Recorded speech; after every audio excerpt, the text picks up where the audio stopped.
മഹാന്മാരായ അമ്പിയാക്കൾ, മഹാന്മാരായ സ്വാലിഹീങ്ങൾ, അവരുടെ മാതൃക നീ കണ്ടുപിടിച്ച് അവരെ പിന്നാലെ നീ ജീവിക്കുക.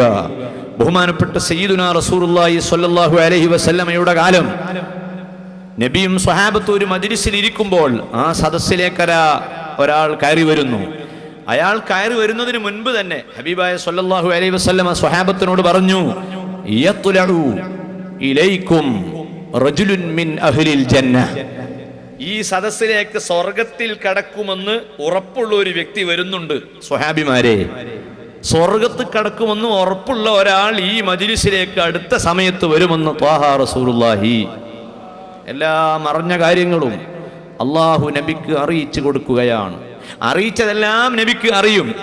ആ സദസ്സിലേക്ക് ഒരാൾ വരുന്നു, അയാൾ സ്വർഗക്കാരനാണെന്ന് നബി പറഞ്ഞു. ആ മനുഷ്യൻ പെട്ടെന്ന് കയറി വരുന്നു. അയാൾ അൻസാരിയാണ്, മദീനക്കാരനാണ്. ആ മനുഷ്യൻ നേരെ കയറി റസൂലുള്ളാഹി സ്വല്ലല്ലാഹു അലൈഹി വസല്ലമ തങ്ങൾക്ക് സലാം പറഞ്ഞു. നബി തങ്ങൾ സലാം മടക്കി. ആ സദസ്സിൽ അദ്ദേഹം അവിടെ ഇരുന്നു. അപ്പോൾ അബ്ദുല്ലാഹിബ്നു അംർ ഇബ്നുൽ ആസ് റളിയല്ലാഹു അൻഹു ആ മജ്‌ലിസിൽ ഉണ്ടായിരുന്നു. അബ്ദുല്ലാഹിബ്നു അംർ ഇബ്നുൽ ആസിക്ക് വലിയ സന്തോഷമായി ഇദ്ദേഹത്തെ കണ്ടപ്പോൾ. കാരണം ഈ മനുഷ്യൻ സ്വർഗത്തിലാണെന്ന് റസൂലുള്ളാഹി നേരത്തെ പറഞ്ഞിട്ടുള്ള ആളാണ്. അതുകൊണ്ട് സ്വർഗത്തിൽ പ്രവേശിക്കുമെന്ന് നബിതങ്ങൾ പ്രവചിച്ച ഒരു വ്യക്തി ഈ മജ്‌ലിസിൽ ഇരുന്നാൽ അദ്ദേഹത്തെ എനിക്കൊന്ന് കാണണം, അദ്ദേഹത്തെ എനിക്കൊന്ന് പരിചയപ്പെടണം, അദ്ദേഹത്തിൻ്റെ പ്രവർത്തന ശൈലി എനിക്ക് പഠിക്കണം, എന്നിട്ട് സത്യത്തോട് സ്നേഹമുള്ളവനായി ജീവിക്കണം എന്ന ആഗ്രഹത്തോടെ ആ ഇരുന്ന മനുഷ്യനെ വീക്ഷിച്ചുകൊണ്ട് അബ്ദുല്ലാഹിബ്നു അംർ ഇബ്നുൽ ആസ് ആ മജ്‌ലിസിൽ ഇരിക്കുന്നു. അള്ളാഹുവിൻ്റെ ഹബീബിൻ്റെ ഉപദേശങ്ങളെല്ലാം കഴിഞ്ഞ് ആ സദസ്സ് പിരിയുന്നു. രണ്ടാമത്തെ ദിവസവും ആ മനുഷ്യൻ അതേ മജ്‌ലിസിൽ വരികയാണ്. മൂന്നാമത്തെ ദിവസവും അതേ സദസ്സിൽ വരികയാണ്.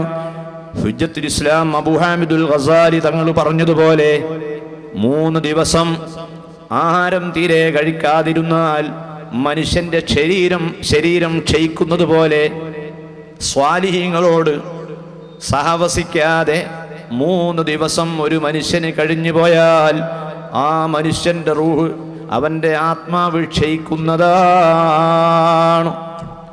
അതുകൊണ്ട് ഇടയ്ക്കിടെ നല്ല ആളുകളുടെ സദസ്സിൽ പോയി ഇരിക്കണം. അവിടെ നിന്ന് കേൾക്കുന്ന അറിവുകൾ പഠിക്കണം, അതനുസരിച്ച് പ്രവർത്തിക്കണം.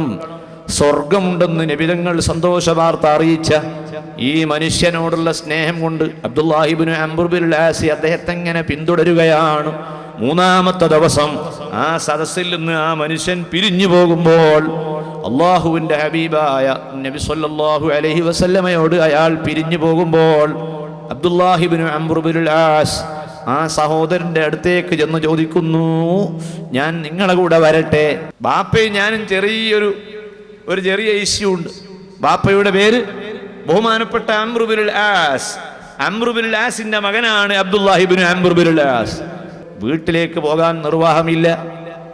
ഇന്ന് നിങ്ങളെ കൂടെ ഞാൻ വരട്ടെ എന്ന് ചോദിക്കുമ്പോൾ ആ നല്ല മനുഷ്യന്റെ മറുപടി, വരാം, എൻ്റെ ജീവിതം ഒരു തുറന്ന പുസ്തകമാണ്, എൻ്റെ കൂടെ വന്നോളൂ, എന്നെ പഠിച്ചോളൂ, എനിക്ക് തടസ്സമില്ല. മറ്റൊരാൾ കാണാൻ പറ്റാത്ത യാതൊരു വൃത്തികേടും ആ മനുഷ്യന്റെ ജീവിതത്തിലില്ലാത്തതുകൊണ്ട് അദ്ദേഹം വിശുദ്ധിയുള്ള വ്യക്തിയാണ്. ആ മനുഷ്യന്റെ കൂടെ അബ്ദുല്ലാഹിബ്നു അംർ ഇബ്നുൽ ആസ് സദാ പോകുന്നു. 3 ദിവസം ആ വീട്ടിൽ കഴിയുന്നു. പകൽ സമയത്ത് നിസ്കാരമുണ്ട്, ഇബാദത്തുണ്ട്, എല്ലാമുണ്ട്. രാത്രി സമയമായാൽ കിടക്കയിലേക്ക് പോകുമ്പോൾ അബ്ദുല്ലാഹിബ്നു അംർ ഇബ്നുൽ ആസ് ഇങ്ങനെ നോക്കുകയാണ്. സ്വർഗമുണ്ടെന്ന് റസൂലുള്ള പറഞ്ഞ ആളാണല്ലോ ആ കിടക്കുന്നത്. വമാ യന്തിഖു അനിൽ ഹവാ ഇൻ ഹുവ ഇല്ലാ വഹ്യുൻ യുഹാ. നബി എന്തു പറഞ്ഞാലും അത് സത്യമാണ്, അനുമാനമല്ല, ഒക്കൽട്ടേഷനല്ല, നിഗമനമല്ല. അള്ളാഹു അറിയിച്ചത് മാത്രമേ അവിടുന്ന് പറയുകയുള്ളൂ. ആ മനുഷ്യൻ സ്വർഗക്കാരനാണെന്നാണല്ലോ പറഞ്ഞത്. അദ്ദേഹത്തിൻ്റെ ജീവിതം എന്താണ്, അദ്ദേഹത്തിൻ്റെ പ്രാർത്ഥന എന്താണ്, അദ്ദേഹത്തിൻ്റെ ശൈലി എന്താണ്, അതറിയാനുള്ള ആഗ്രഹത്തോടെ അബ്ദുല്ലാഹിബ്നു അംർ ഇബ്നുൽ ആസ് റളിയല്ലാഹു അൻഹു വലിയ മഹാനാണ്, വലിയ ഭക്തിയുള്ള ആളാണ്, റസൂലുള്ളാഹിനോട് വലിയ മഹബത്തുള്ള ആളാണ്, ഖുർആനെ സ്നേഹിക്കുന്ന ആളാണ്, സുന്നത്തിനെ വളരെയധികം സ്നേഹിക്കുന്ന ആളാണ്. ഖുർആനിനോടും സുന്നത്തിനോടും സ്നേഹമുള്ളപ്പോൾ തന്നെ സാധാരണക്കാരൻ ചെയ്യേണ്ടത് മഹാന്മാരുടെ മാതൃക പിൻപറ്റലാണ്. ആ വീട്ടിൽ, ആ റൂമിൽ അദ്ദേഹത്തെ വീക്ഷിച്ചു. രാത്രിയിൽ കിടപ്പറയിലേക്ക് കിടന്നപ്പോൾ ഒരു ദിക്ർ ചൊല്ലുന്നത് കേട്ടു. പിന്നെ അദ്ദേഹം എഴുന്നേൽക്കുന്നുണ്ടോ ഇല്ലേ എന്നറിയാനാണ് താല്പര്യം. രാത്രി സമയത്ത് നേരം പുലരുന്നതുവരെ, സുബ്ഹ് നിസ്കാരത്തിന് സമയം വരെ ആ മനുഷ്യൻ എഴുന്നേൽക്കുന്നില്ല. അബ്ദുല്ലാഹി ഇബ്നു അംർ ബിൻ അസ് റളിയല്ലാഹു അൻഹു അതെല്ലാം കണ്ടു പിറ്റേന്ന് രാവിലെ ഒരു ചെറിയ പുച്ഛം ഈ മനുഷ്യനോട് തോന്നിപ്പോയി. സ്വർഗമുണ്ടെന്ന് സന്തോഷവാർത്ത അറിയിക്കപ്പെട്ട ഒരു വ്യക്തിയാണല്ലോ റബ്ബേ എൻ്റെ വീട്ടിൽ ഇന്നലെ വന്ന് കിടന്നത്, അദ്ദേഹത്തിൻ്റെ കൂടെയാണല്ലോ ഞാൻ ഉണ്ടായിരുന്നത്. ആ മനുഷ്യൻ രാത്രിയിൽ തഹജ്ജുദ് നിസ്കരിക്കുന്നില്ലല്ലോ. തഹജ്ജുദ് ആരെങ്കിലും പതിവാക്കിയാൽ നാളെ മഹ്ശറ ലോകത്ത് ഖബറുകളിൽ നിന്ന് എഴുന്നേറ്റ് വിചാരണക്ക് പോകുന്ന സന്ദർഭത്തിൽ, വിചാരണക്ക് വേണ്ടി ജനങ്ങൾ ഹാജരാക്കുമ്പോൾ തഹജ്ജുദ് നിസ്കരിക്കുന്ന മനുഷ്യൻ വിചാരണയില്ലാതെ സ്വർഗത്തിൽ പോകുമെന്ന് സയ്യിദുനാ ത്വാഹ റസൂലുള്ളാഹി.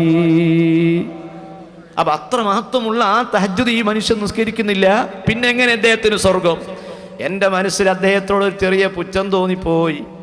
ഞാൻ അദ്ദേഹത്തെ വിളിച്ചു പറഞ്ഞു. Abdullahi Ibnu Amr bin As പറയുന്നു, ഓ മനുഷ്യ, നിങ്ങളോട് എൻ്റെ മനസ്സിൽ ചെറിയൊരു പുച്ഛം വന്നിട്ടുണ്ട്.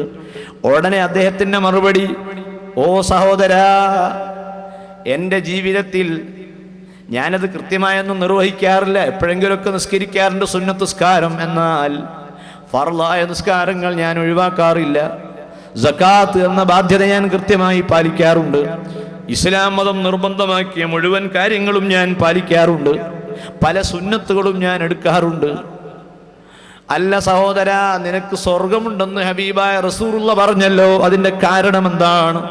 ആ മനുഷ്യൻ അതിന് മറുപടി പറയുന്നു, ഇന്നി ലാ അജിദു ഫീ നഫ്സി ഐബൻ വലാ ഹസദൻ അലൽ മുസ്ലിമീൻ. മുസ്ലിമീങ്ങളിൽപ്പെട്ട ഒരൊറ്റ മനുഷ്യനോടും എൻ്റെ മനസ്സിൽ ഹസദ് ഇല്ല. ഒരൊറ്റ മുസ്ലിമിനെയും ഞാൻ കുറ്റം പറയാറില്ല, ഒരൊറ്റ മുഅ്മിനെയും ഞാൻ ആക്ഷേപിക്കാറില്ല. റസൂലുള്ളാഹി സ്വല്ലല്ലാഹു അലൈഹി വസല്ലമയെ ആക്ഷേപിക്കുന്നവനോടല്ലാതെ ഒരു മുഅ്മിനായ മനുഷ്യന്റെ ഖൽബിൽ വെറുപ്പുണ്ടാകാൻ പാടില്ല. നബിയെ സാധാരണ മനുഷ്യനായി സങ്കല്പിക്കുകയും ആ നബി തങ്ങൾ ഓരോ ദിവസവും ധാരാളം പാപം ചെയ്യുന്ന ആളാണെന്ന് വിശ്വസിക്കുകയും ചെയ്യുന്നവരോട് മുഅ്മിനായ മനുഷ്യന്റെ ഖൽബിൽ വെറുപ്പ് വേണം. അത് ഈമാന്റെ ഭാഗമാണ്. അതല്ലാത്തൊരു വിഷയത്തിന് വേണ്ടിയും ഒരു മുഅ്മിൻ വേറൊരു മുഅ്മിനോട് വെറുപ്പ് കാണിക്കാൻ പാടില്ല. നോമ്പ് തുറക്കാൻ വിളിക്കാത്തതിൻ്റെ പേരിൽ, വിളിച്ചിട്ട് പോകാത്തതിൻ്റെ പേരിൽ, കല്യാണത്തിന് ടൈമിന് എത്താത്തതിൻ്റെ പേരിൽ, ചോദിച്ച പണം കടമായി തരാത്തതിൻ്റെ പേരിൽ, കൊടുത്ത പണം കൃത്യമായി തരാത്തതിൻ്റെ പേരിൽ. എന്നാലും നമ്മൾ അടുത്ത വീട്ടിൽ നിന്നൊരു മകളെ കല്യാണം കഴിപ്പിച്ചപ്പോൾ ഒന്ന് അന്വേഷിക്കണ്ടേ? അന്വേഷിക്കാത്തതിൻ്റെ പേരിൽ. നമ്മളെ വീടുകളുടെ തൊട്ടൊരു കച്ചവടം നടത്തുമ്പോൾ ഒന്ന് സമ്മതം ചോദിക്കണ്ടേ? ചോദിക്കാത്തതിൻ്റെ പേരിൽ. ഇങ്ങനെ എന്തെല്ലാം നമ്മളെ ജീവിതത്തിൽ വരാനുണ്ട്. Abdullahi Ibnu Amr bin As ഇതങ്ങ് കേൾക്കുമ്പോൾ ഉടനെ തന്നെ മറുപടി പറയുന്നു, വദാലിക ലാ യുതാഖ്. അല്ലയോ മനുഷ്യ, സഹോദര, ഇതാണ് ആർക്കും കഴിയാത്തത്, ഇതാണ് കഴിയാത്തത്. കാരണം ദുനിയാവിൻ്റെ ഏതെങ്കിലും പകകൾ മനസ്സിൽ വരുമ്പോൾ ആ പകയുടെ പേരിൽ പലരെയും വെറുക്കുന്ന സ്വഭാവമാണ് നമുക്കുള്ളത്.